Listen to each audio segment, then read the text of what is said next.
Everyone talks about the cost of moving, closing costs, commissions, packing, change, but I've got 6 things of hidden cost of what I believe staying put is costing you. And this is something that no one really talks about. It's the cost of not moving. And sometimes staying put too long costs far more than relocating ever would. And today I want to unpack the hidden cost of staying, especially when your life has already shifted. And maybe you're at a different season in your life, because this isn't about real estate, it's about alignment.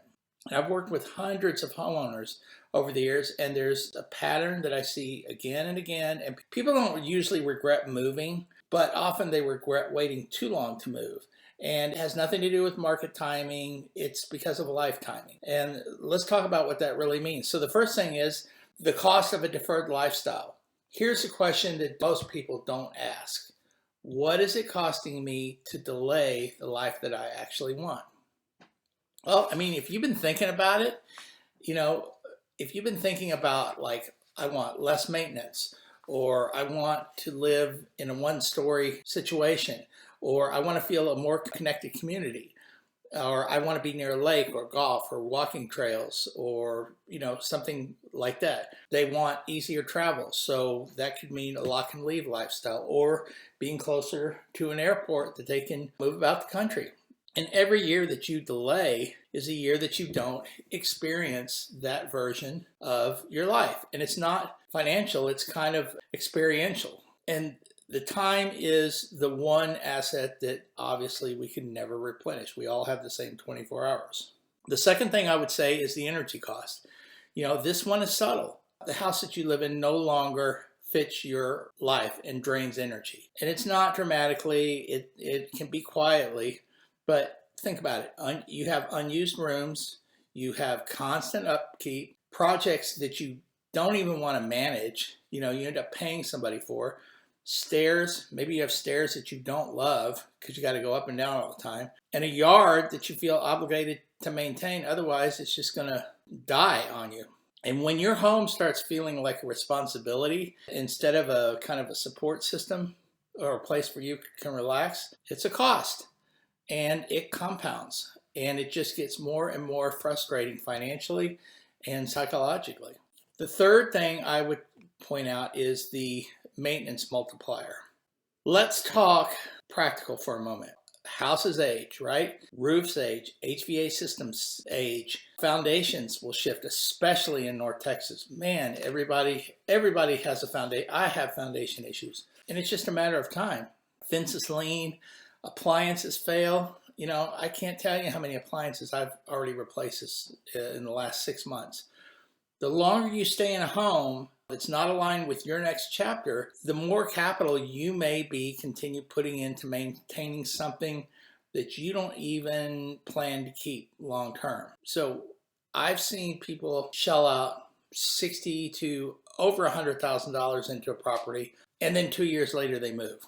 That's not wrong, but it's worth thinking about. That's money. That's money that you're not going to get back, and you're more than likely, if you put $100,000, you're not going to get that back dollar for dollar. Depending on what it is, more than likely you're not. The fourth thing I'd like to say is the market timing illusion, and it is an illusion. Many homeowners say, I'll move when the market gets better. I'll move when interest rates drop. But here's the reality. You're always selling and buying in the same market. It doesn't matter. If prices rise, the home prices rise too. If prices soften, so does your next purchase. So waiting for the perfection usually just means you're waiting. And while you're waiting, life keeps moving. Nobody has a crystal ball and can predict the market in the DFW area or in North Texas, anywhere. Anything can happen and change things overnight. The fifth thing I'd say is the identity trap. This one's deeper. And sometimes we stay because the house represents something. Maybe it represents success, achievement, a season of raising your kids.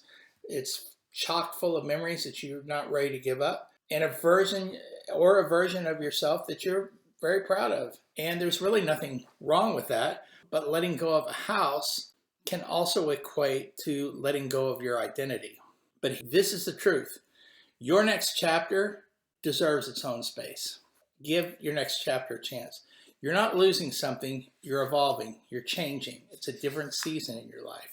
Hey, quick pause. If you are thinking about relocating to Flower Mound, I've put together a relocation guide for you that's going to make things a whole lot easier. Inside, you're going to find top neighborhoods, school info, commute details, and spots that the locals actually love to go to, shopping and restaurants. It's designed to help you feel not so overwhelmed, which relocation is always an overwhelming process.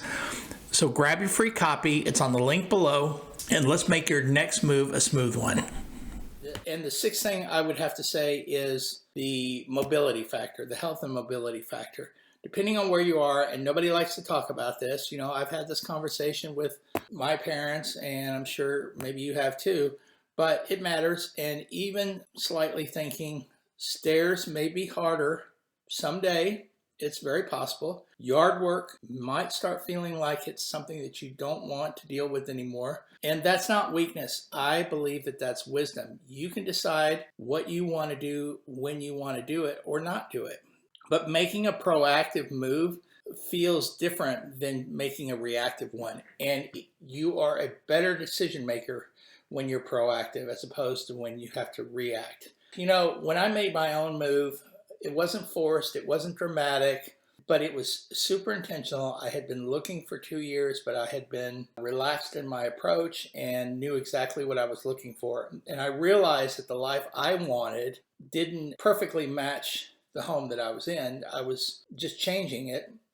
But once that clarity started to form, and staying would have cost me more than moving, and not financially, but energetically. It was just kind of sucking the life out of me and lifestyle wise. And I was ready to experience something different and better. And the real question, the question it's not, can I afford to move? But the deeper question might be, can I afford to keep postponing this life that I say that I want? And that's where the clarity starts showing up. You're just kind of shifting the question in the conversation. And if you're unsure, try this. Imagine yourself 5 years from now, same house, same layout, same maintenance, same routine. Does that feel peaceful or does it feel heavy? And your gut will give you the answer. And the gut will give you the answer to those questions. But moving is not always the right answer. But staying isn't automatically the safe one either. So you have to ask yourself, sometimes the hidden cost of staying put too long is, quietly eroding your alignment with your next chapter. And if this resonates with you, tell me in the comments. I'd like to know. But that's one thing in does your current home feel heavier than it used to? And what would your exploration or exploring to look in your next chapter look like? And because this isn't pushing a move, it's about living intentionally. And that's a bigger deal. And my name is Chris Hooper Realty. I'll see you next time.